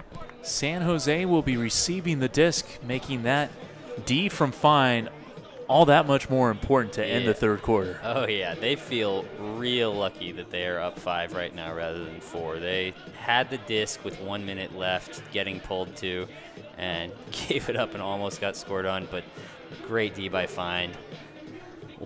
Way to do a nice bend but don't break defense there. They let the disc get all the way up to the corner near the end zone and played great D. So 3 end of quarter situations, you'd have to say these teams are even. San Jose getting the buzzer beater at the end of the first. San Diego scoring 17 seconds to go in the second quarter, and then neither team scoring in the final minute of the third. Yeah, I mean, I'd give the edge 2-1 to the Spiders on that. Oh, big drop. Lynn unable to hold on to that one. That'll work against his plus-minus. Here's Dunn. The guy that Tyler Grant, we asked him about who he's concerned with pregame. It was Travis Dunn. Yeah, he's a horse. There's Hume. Lynn marking the handler. That being Leggio. See, if he doesn't get that disc way up in the air, that's a layout D right there. They're playing hard man defense. Turner, nice flick for Griffin. And the co-owner has a deed by Fallett. That's not the huck he wanted to come out there. He definitely wanted to throw that higher in the air. A little more than a minute gone by in the fourth. Saban going deep, doesn't have the throw. Looks like he got fouled. So that'll give the Spiders 10 yards and reset the stall count. Look for Saban to go again anyway. He's got a height advantage on his guy. But it looks like they have a poach back now, which opens up that break. Murphy to Zaccaro. Oh, what a bid there. Will Turner, the block. Not his guy. And Griffin for Dunn. Didn't get it in the end zone. But the quick strike works anyway. And caught by 2 hands there by Groff. So San Diego gets the break anyway to start the fourth, and we're back at 4 anyway. It's a 3-0 run for the Growlers. And San Jose certainly hasn't put this one to bed. Look at this from Turner, though. Yeah, that's, from the thrower's perspective, that's kind of 88's fault for not clearing out there, but he kind of should have recognized that was about to get poached and looked for an easier throw. And like you mentioned, Pug, when the play initially happened, that wasn't his original guy. No, that was him reading the thrower really, really well. He could see the whole play happening right there, and as soon as he saw it going to his right rather than his left, he was breaking on it, and he was going to bid no matter what. 10-12 to go. It's 18-14. Things getting a little dicier here at Foothill College. Interesting, I think, is the word. Yeah. Ultimate's always interesting, Pug. But it's less interesting when your team's up 8 and there's only a few minutes left because the other team really doesn't have a lot of recourse. Indeed. I'm glad we're not calling the Madison-Detroit game that was 37-8 a couple of weeks ago. Speaking of Madison, they won by 1 tonight against Chicago, 22-21 in Naperville, Illinois. Has Chicago gotten better or Madison gotten worse or both? I mean, Madison's 8-1. They only have 1 loss this year. It was to the Raleigh Flyers. They're still dominating that division. It's true. They do look like they have maybe a few more chinks in their armor than previous years, though. We shall see when the AUDL playoffs get here. But good for Chicago, I mean, coming up. Yeah, good stuff. And more to that point about parity you made earlier. Lassiter, Fallett, back to Lassiter. Dinkin and Duncan. Looks like San Diego wants a pick called there. It looks like the receiver's defender got very picked. Are we going to get an integrity call here? They might be appealing for an integrity call. I don't think the refs are going to give it to him. Oh. Now they're going to call it. Yeah, they're going to Crawford, the integrity call. Well, that's nice of him. Let's see if the Spiders can get it off this sideline. I know they're okay jamming it, but they really want to score on the left-hand side of the field if they can. So it's still 18-14. And miscommunication. Thought he was coming back for the easy one. Now the Growlers a chance to cut it to 3. Aiden Hall. Ruben got a goal earlier this half. Wow, they're lucky that was not a D. That was a pretty lazy throw. Good bid there from Fowl. It didn't quite work out for him. Yeah, but the Spiders, if they keep bidding, they're going to get one here. And San Diego's just used its second timeout. They saw those close plays that should not be very close, and I think they decided to get some trusted players on. 8:53 to go. We'll take a break. 18-14. San Jose leading the Growlers. Back after this on Twitch. All right, yeah, no problem.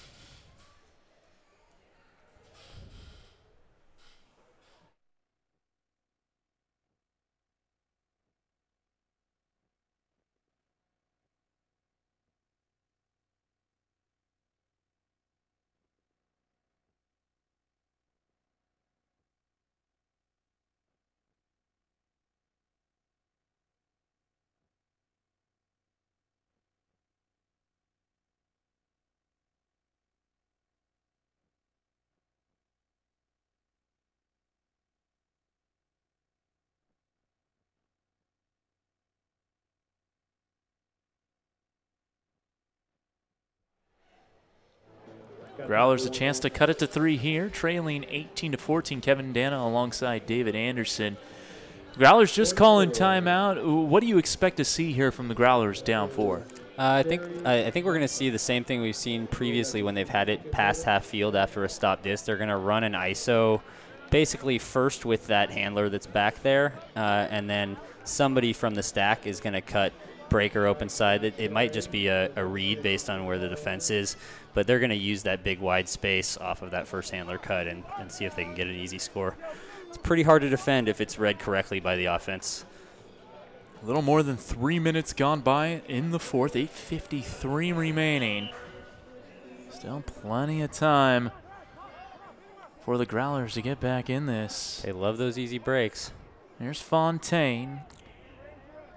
Leggio. Tran. Had to go to his knees to get that one. They're keeping it on the break side. They're happy to do that. Ooh, bad throw. That must have slipped. The Spiders will certainly take that break. Yeah. Now, I watch game through binoculars more often than not, and that one missed. I didn't even see it through my binoculars. It was not near the receiver. It hit the ground way earlier. He was trying to throw a really low flick, and it just did not get any float on it. Oof. Lassiter couldn't come up with that, and that's going to turn into an easy goal. Catching that one, Fontaine. So the missed throw does not hurt the Growlers, and it's 18-15 with 8:04 to go.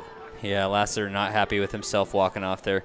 He's a big boy, which means he does not change direction extremely quickly. So if the dump comes to the side he's not expecting, it's actually a pretty difficult catch. I know it hit his hand, but he was kind of going the opposite direction from where the throw went. A little miscommunication between him and the thrower. It almost looked like he was slapping it to a teammate at one. Oh, no, he was trying to go for the trailing edge grab. He just wasn't expecting it to go that direction early, and so he had to make that bid to make up for it. I mean, he wouldn't have minded if it got back to a teammate, but he was trying to catch it. Logically, he was trying to catch it. Just kind of the way in which he went for it. Yeah, he went around the edge of the disc, that trailing edge there, and it almost macked it flat. Here's the pull. Let's see if the Spiders can either hold quickly or spend a lot of time before they score. They need a hold. They need a hold, but they also need the time to run down. Exactly. Stearns. Yeah. Looking for the quick hold. Yeah. Saban delivers. Wow, nice bid from the far side from the person who wasn't defending him, but that was an excellent decision by the Spiders. Saban had, as usual, had about 6 inches on his guy. As long as you throw that high enough and don't throw it out of bounds, he's going to have a great chance on it. It also happened that he had enough space on his guy. There's the replay. Excellent bid from the defender who was not his. His defender had stopped running about 15 strides before that, but Pretty easy look. Once you get your big deep guy as the last person deep and there's no one else there to help, he's going to go every time, and there's about a 90% chance of you completing that throw if you get it up in the air and don't throw it out of bounds. Marcel Osborne was that defender you were talking about who made the good bid. Crazy bids. He's the one who caught that one first quarter, right? Yeah. Really low end zone throw. Stearns with the assist to Saban. Osborne's got some wheels. Stearns now with 4 assists. That's the lead for San Jose. Now it's on the Growlers to get a quick hold. San Jose looks like they're switching to a little bit junkier of a defense too, trying to make the Growlers throw a lot of throws. Ooh, almost D for Norden. And also almost a potential contact foul. Yeah. Looks like the Growlers are happy to play this as long as they're getting yards with every other throw or so. They're okay marching up the field slowly. And get some yards there and there. Fontaine. They're not taking too much time, so they're fine with it. Gutkowski. He had a foot on the 10. Easy goal, though, either way. Gutkowski gets it from Fontaine. And it's 19-16, so the Growlers do their job on that O point. Spiders are okay with that it took a bunch of throws to happen, but the Growlers are also okay because those throws were extremely quick. Nobody waited more than 1 second before throwing for the most part, and so it only took them, less than 45 seconds to score, yeah. I think the Spiders would have been a lot happier if they'd found a way to cut off that after getting a couple throws through the cup, if they found a way to make them dump it back and have a couple of those throws go backwards, sideways. It was just a lot of quick, easy movement for the Growlers there. I'm a little bit surprised to see them go away from that hard man defense because they've been having bids. They've been, really close and forcing kind of bad small window throws for most of the game. But looks like they're trying to do something with the clock here, and it's maybe not a bad idea. I think they just want it to be a little bit more effective time-wise.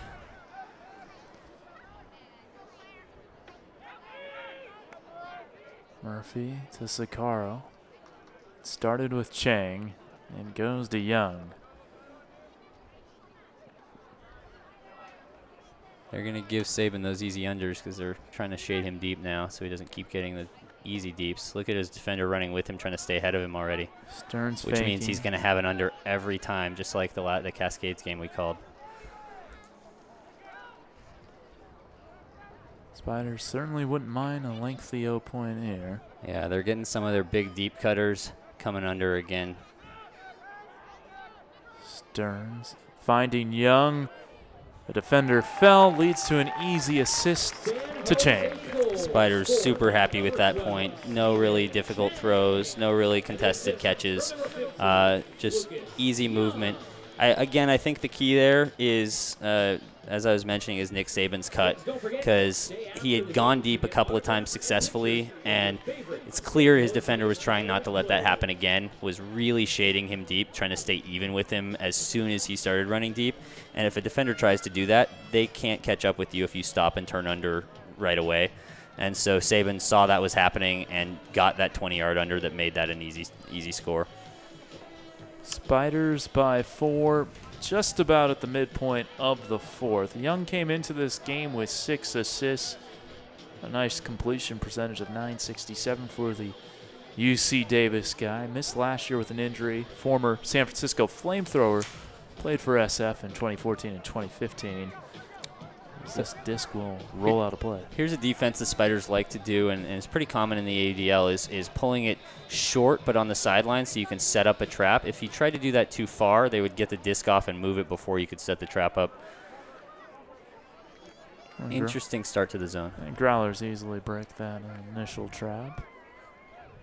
Yeah, the question is how many of these easy dinks and dunks actually get yards, and if it's every other one getting yards, then they're going to score pretty quickly. Get some nice yardage there and there. Leggio has it now. Reset to Okita. This is Tran. Nice throw for Gutkowski. Has more marking him. Good use of space by the Growlers. There's that lefty flick break. Groth has his man. It's 20-17. Leggio with the goal. That score was a dangerous throw. Almost got somebody killed, but every throw before that was pretty chilly on the Growlers' part. But I think the Spiders are happy with that D. They played hard D. They didn't give up anything easy. They forced them to break it a bunch of times. They took another minute off the clock. What the Spiders really care about now is holding on offense easily the rest of the game. So, 3-goal Spider lead. They're happy to get a break, but what they really want is holds right now. 20-17. 5.5 to play. Growlers score.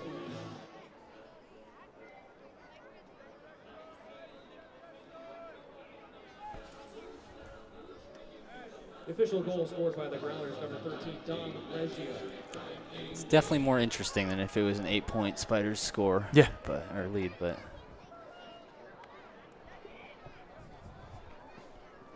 Well, the Growlers need some breaks. He's still going. Murphy. Nope. Yeah, I think they've been instructed not to take any low percentage throws, even if it's a pretty good huck that the person is pretty deep. I think they really want a sure mismatch before they throw it deep, like those throws to Saban. Fallett has Stearns. Spiders in the red zone. They've still threatened deep enough that they've gotten some pretty easy unders, and they haven't had to use handler movement the entire time. Fallett, ooh, not on the same page there as Stearns. Trying to be a little too crafty. No one else saw his craftiness developing. And so now things getting a little more interesting. 4.5 minutes. The fans chanting defense in unison here at Foothill College, the home of the Spiders in Los Altos. Ooh, help defender Zaccaro. Oh, great play by Dunn. Grabs it, and it's a 2-goal game. Aiden Hall makes it 20-18. The quick score. Yeah, his man was absolutely beat. That wasn't Zaccaro's man, but he peeled off and tried to catch up to it, but just slightly too late. Let's see that replay. He hit the quick strike up line. Look how his man is completely beaten, but Zaccaro pulls off and tries to give a bid, but just a really good grab by Dunn. He took the space that he needed to, used his big body, long arms, made sure he was going to be the first to that disc. Zaccaro didn't too much of an option other than to foul and make a dangerous play. 4:20 left. These teams have gone overtime once this year. The Growlers would certainly love free ultimate here tonight. Yes, they would, especially after how this game has gone. It's just been the Spiders wire to wire pretty much. If they pull it back here and go to overtime, you got to feel like they have a chance to win a strong chance to win the game. Yeah, Pug. The last time this was tied was 2-2. Yeah, it feels kind of like that Warriors-Cavs game where Warriors came back, forced overtime, and then it was just not close. This was an 18-11 lead at its largest for San Jose. Yeah, it's funny. They've listened to the advice to not throw any hard throws except when they got to the end zone. Let's see if they can be chilly all the way this time. That'll help.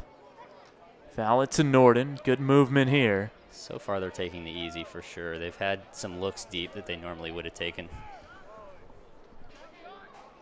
Oh, that's a really high percentage throw to Stearns there that he looked off. Fallett has it. 25 yards away from his score. We're going to get a whistle of some sort. Norden is screaming for a foul. He's getting held on the trying to get back for a dump. So 10 yards there for San Jose. 3:18 to go. They've already taken more than a minute off the clock. Yeah, they would consider this successful if they score. They've taken long enough here for sure. Saban coming under for free again. Dumps it back to Stearns. They're just going to keep taking the easy if they can help it. Jackson on the reset. Norden, and that'll do it. Aaron Shee with a much-needed goal for San Jose, and that's how you do it. 1:24 off the clock. Spiders, back up by 3. Yeah, great break around there. She was in an absolutely great place. He knows that Norden can throw it from anywhere, no matter what the mark is trying to take away, and he just knew he was going to be able to get it to him there. Great play. Princess with his 4th goal of the season. That's his ultimate nickname. Yeah, I think the Spiders are really happy with that 0 point. They took a lot of easy throws. They didn't have anything that they actually took that was difficult. They definitely thought about taking a bunch of difficult throws. You could see fakes go up to cutters that could have been open. They probably would have thrown to who had maybe a couple inches of mismatch and 5 steps. But if that's not a perfect throw, the defender has a play on it, and they just wanted to only take things the defenders didn't have an easy play on. And Pug, you mentioned the need for San Jose to be chilly on that possession. It certainly looked like they were calm, cool, and collected the whole way down. Yeah, absolutely. They didn't. There were no points where you're just like, oh, I'm so glad he got that. They were all easy throws. It was a difficult throw that Norden made, but it was not a difficult catch. That was a throw that he's very confident in. I don't think he would consider a difficult throw. So 2:56 to go. Still time for the Growlers. Yeah, so the Growlers need a hold here and then 2 breaks to force overtime. That's not an unheard of proposition. If you get a really easy hold and then get 1 break, that second one comes really easy because the momentum swings immediately from those 2 points. You're taking a look at Aaron Shee getting dapped up by his teammates on the sideline. He's number 2. Fallon giving him a high five. Princess has done well here as of late. Cal Poly guy.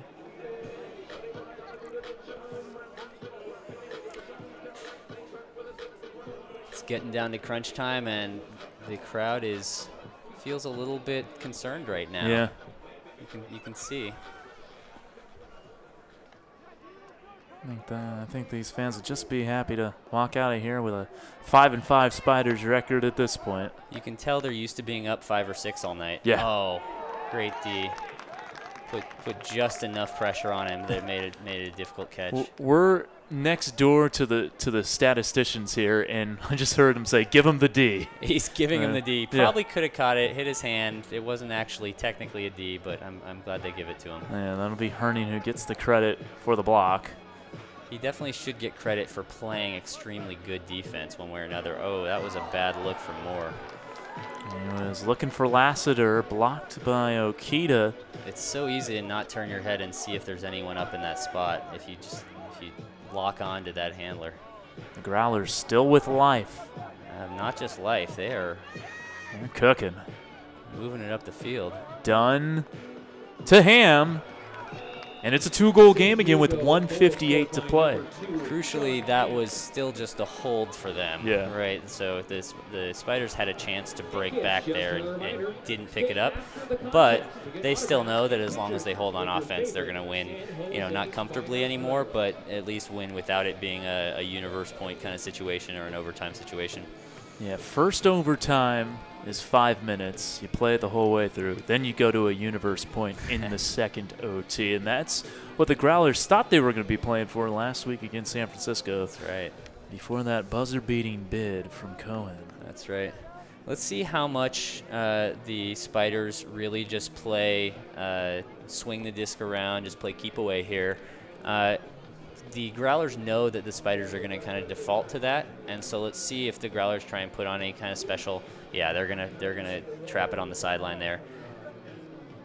They've actually thrown it relatively deeper than you usually see that happen, but it worked out well because the disc didn't get back to the sideline to start out. So the Growlers are in the spot that they want here. The question is, do the Spiders see the open person? Are they going to stick with it? Timeout called? Foul called. Certainly not how you wanted the trap to start with a 10-yard contact foul. Yeah. I'll get hammered back. For a second, I thought he was throwing at this ref. Saving all sorts of space. Stall count hasn't started yet. He's wide open, and he's going to come back in to keep being that reset. Zakara. Yeah, there he comes again. Nice desperation bid there. That was Radlauer, number 94. He's gotten that assignment since Saban got those first 2 deep looks, and he's been keeping him from going deep again, that's for sure. But that does mean he's giving him free unders, which is the reset that the Spiders often need in that situation. Under a minute 10. Ooh. Looks like we have a stall. A whistle of some sort. Timeout called from the sideline. It looks like Grant. I think Tyler Grant has his hands and his mouth right next to the referee there. If he sees any stall getting by his own count getting above 5, I think he's going to call a timeout no matter what, which is absolutely the right call as a coach right here. If you've got timeouts left, do not get stalled. Gotta use it. 1:03 to go. Now, theoretically, 9 times 7 is 63. Well, that's not theoretically. That is actual math. But 9 throws, 9 completions, and you win the game. I mean, probably 10-ish. You're going to need a few more because they try and throw with 1 or 2 seconds off the clock every time so that they don't get to a high stall. So, realistically, you need about 20 throws here to really get out of the game. Even if you have a turnover, this is starting to look much, much harder for the Growlers. I think the Spiders be happy with the time they've had run off the clock the last 3 or 4 points. No super quick scores overall. And, the Spiders are going to do everything they can to not turn it over here. But even if they do, it's going to take a pretty strong effort by the Growlers to miracle it back with 2 more in the next minute. Somehow that discussion during the timeout was, don't screw this up. And I'm going to tell you how to not screw this up. Yeah, so don't screw it up. And execute that, and as long as you execute that, you'll be fine. Whatever that is, it looks like they have a handler all the way back and then Saban all the way on the side. That worked beautifully. Yeah, that's the right look. Stall count hasn't even started yet. Yeah, they're not even trying to score now. They're just trying to complete passes. He's going to go across again. There you go. He has the car. Ooh, wow, heck of a bid there. Spot that bid. was Turner. Just too late. Didn't get there. They've got another poach all the way across the field. You might see a big hammer go up again. Whoa. Wow. There's great the D. handler D. 30 seconds left, so the Growlers have to go. Yeah, so it looks like the Spiders might have done just enough, but didn't quite catch it in the end zone. That's going to cost another 3 seconds. Push pass for the score. Turner from Groth. 16 seconds left. You're going to need a quick turn if you're San Diego. We're probably going to see an onside pool here of some sort. Well, you're going to see that same setup where they blade it to the sideline so that they can try and get a big double team with 2 big defenders set up. So, yeah, Travis Dunn is one of the taller players on the team. You see from the replay there him hand block that scuba attempt. He's got those big, long arms. I expect to see him back on the double team again for this last 16 seconds that we have on the official game clock on the scoreboard. So 3 completions and you're good. Probably 4. You don't want to be counting up to 5 in your head, but that's true. Yeah. They might try, if it's difficult, they'll try and run it out with 3, I think. But if they get that first one off and are able to make a big swing around to an open space, they'll just dink and dunk it until it's over. This would be an absolute epic comeback if they manage to get this turnover and score in 16 seconds. Very short pull. They go with the trick pull. And they get their defense set up. Don't need to rush down the field. Big backwards hammer. Hammered back. Ooh. Chang gets there. That was risky. And one more pass and this one's done. They got to get one more throw throws off. up the huck. And that'll do it. Jackson Stearns. Game over. Doesn't bother to try and score. It's okay. 21-20. The Spiders have won 3 in a row and get back to 500 by the skin of their teeth in some respects, though they did have possession of the disc there at the end. They led by 7, did enough to hold on here, Pug. Wow, yeah, the Spiders are really happy with how they game planned out at the end there. But remember when we were talking in the first quarter about what happens at the end of quarters? And I said if they end up winning by 1 or 2, and it comes back to that point actually mattered. The way they game planned in that first quarter and came out with an extra goal there, that's the difference in the game, obviously. Even though they built a big lead, they were up 6 or 7 for most of the game. The way the Growlers fought back. Yeah, Pug, to your point, and definitely a good point you make, it was 6-3, and there were 2 seconds left, and maybe you think that San Diego thought they could only get one throw off there. Right. But they got one short throw, then the huck. Yeah, they got around the double team. And that was enough time for the Spiders to get a buzzer-beating goal, take a 7-3 lead. They win by 1. And Pug, you ever seen Happy Gilmore? Of course. Okay, you many remember times. the first tournament that Adam Sandler won, where he needed if he 4-putted from 10 feet out to win his first tournament, he would do it, and he took all 4 putts. It kind of reminded me of that here. The Spiders will take the win. San Jose using every point that they had already scored as the buffer they needed.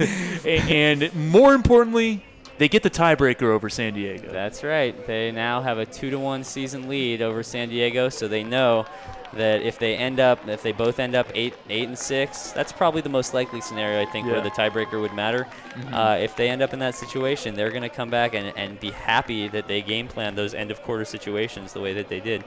So the Growlers, who started last year 1-5 before turning it around, and got to 7-7. They started this year 4-2. Now they've lost 4 straight, so some soul searching to do there potentially. Next week they host the Seattle Cascades, a chance to get right there, though the Cascades are no slouches. For San Jose, a big game at San Francisco, Laney College in Oakland next Saturday night. Another tie-breaking kind of game there. Yeah. San Jose needing to win by 4 to control that tiebreaker. And if they win that game, then they are in very good position. And they're really in the driver's seat for the rest of the game. But you really gotta hand it to the Growlers here. They were down a bunch and they just kept fighting, and that seemed like every single game they've had. I know that they've now lost 4 in a row, but every single game has been so close. They could have easily won 2 or 3 of those, and this being a completely different situation. I think the Growlers can't be. I mean, of course they're probably devastated right now, but they can't be too mad at their effort coming back here. It just happened to be that the Spiders played the right strategy, I think, at those end of quarters and at the end. That you got to. I mean, the players obviously are the ones who win the game, but you got to give Coach Grant, a lot of credit for how he handled this game. Well, let's give you some stat leaders before we send this one off for San Jose. Jackson Stern with 4 assists led the way. Nicholas Herning 4 Ds.